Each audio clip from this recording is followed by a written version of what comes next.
c'est percutant, c'est lourd.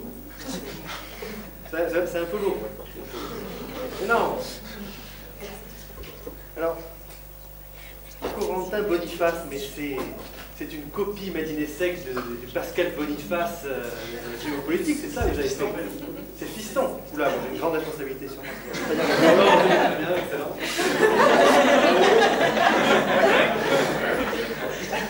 J'aimerais bien savoir ce qu'est le viol d'un bébé myopathe. Il y a un truc intéressant là. Bon, les fantasmes inavoués, c'est...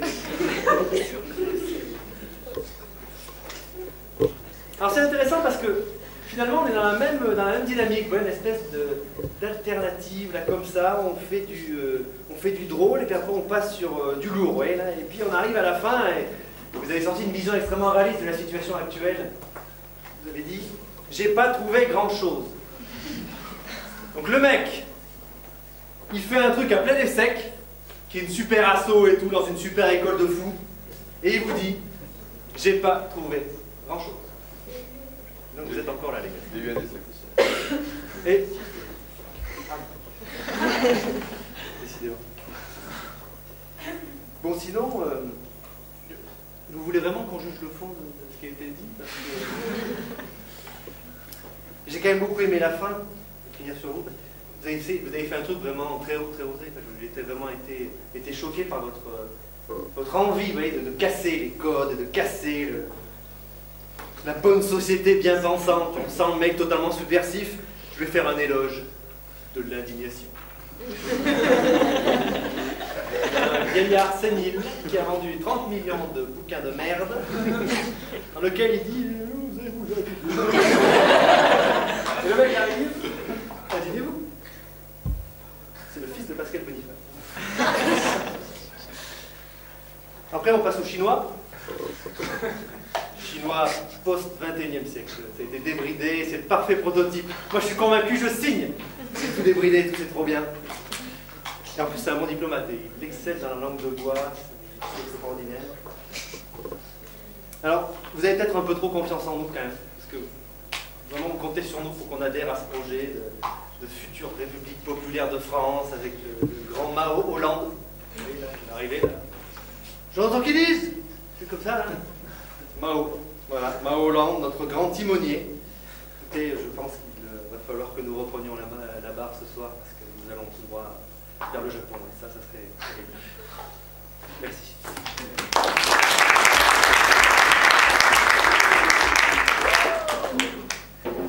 C'est quand même extraordinaire ce qui se passe ce soir. Je ne sais pas si vous vous rendez compte.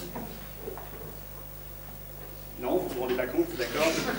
Je vais devoir en parler un petit peu. Je suis désolé, quitte à remuer le tout dans la plaie. C'est vraiment extraordinaire, mais monsieur Boniface, j'aurais presque une question privée à vous poser. Parce qu'en fait, il y a quelques années, j'ai rencontré Madame Boniface. Forêt de Boulogne, 95, ça dit rien, évidemment, non? Tant mieux. Oui, parce que cette blague-là, je l'ai fait quand avant j'ai eu un candidat poste-tout. Parce que c'est ça votre truc, vous osez tout. Il commence son discours, c'est allez tous vous faire enculer. Alors, c'est vrai qu'après, il peut se permettre à peu près n'importe quoi, il ne peut pas faire pire. Du coup, par comparaison avec le début de votre discours, tout semblera génial. Et ça, c'est bon. Alors ensuite, comme vous avez un problème avec l'introduction, vous ne savez pas trop comment commencer, du coup, vous dites que moi je vais commencer sur un truc qui n'a rien à voir avec le sujet. Pas mal. Et donc, vous, c'est l'esclavage direct. Et j'ai compris, moi, que c'était un thème qui vous touchait particulièrement. Oui, vous avez des ancêtres comprimés dans les champs de canne à sucre en tant que contremaître.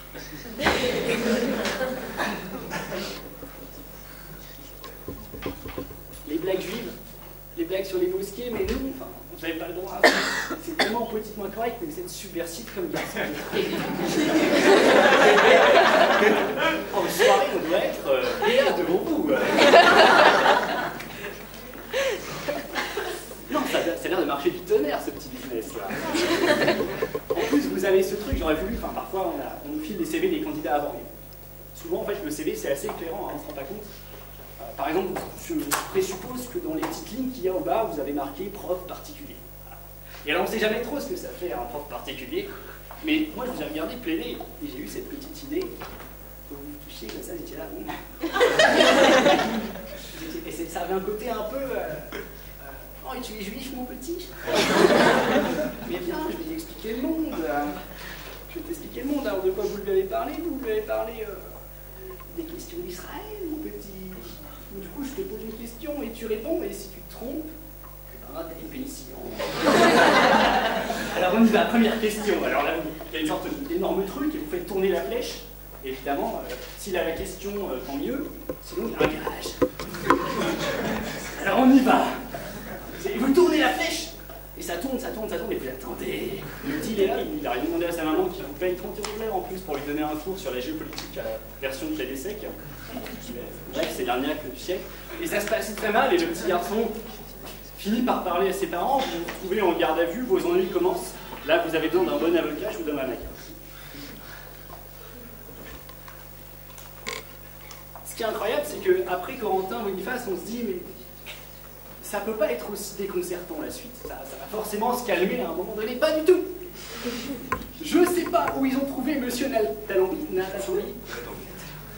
d'accord, qui en plus a vraiment tout du bon français, quoi. C'est le mec qui commence. La France.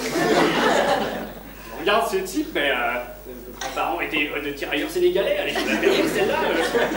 Du coup, vous sentez cette audace de français. Enfin, c'est vraiment dingue. Entre l'autre pose des blagues juives, vous qui êtes vraiment dans la peau du colon réac, mais con en plus. Oui, c'est l'éloquence à la Jean Moulin, la France. Et alors ensuite, il fait des trucs sur le va-et-vient, le passé glorieux français, et l'avenir qui ne sera pas moins glorieux, mais pas moins français, quoique made in China. Et on avait presque envie de vous suivre si on était dans les années 30, quoi, version poujadiste, quoi. Et je me suis dit, mais oui, il y a un mouvement poujadiste à créer à Plédé-Sec, c'est ça. Et vous avez votre voix.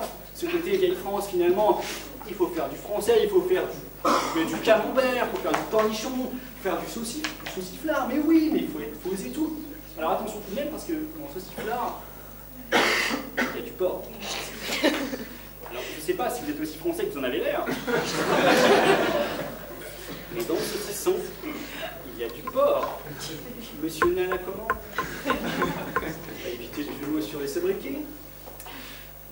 Alors j'ai deux mauvaises nouvelles pour vous. D'abord, je ne suis pas aussi sûr que vous de l'avenir glorieux de la France. Mais ça, c'est pas une mauvaise nouvelle parce qu'on s'adaptera et j'ai confiance. Non, la mauvaise nouvelle, c'est quand vous avez dit que l'histoire appartenait aux gagnants.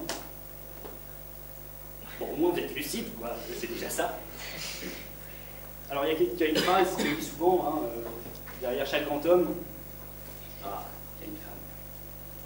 Deux mauvaises nouvelles, vous disais-je, vous n'êtes pas si grand que ça. Et ne vous retournez pas, il n'y a aucune femme là.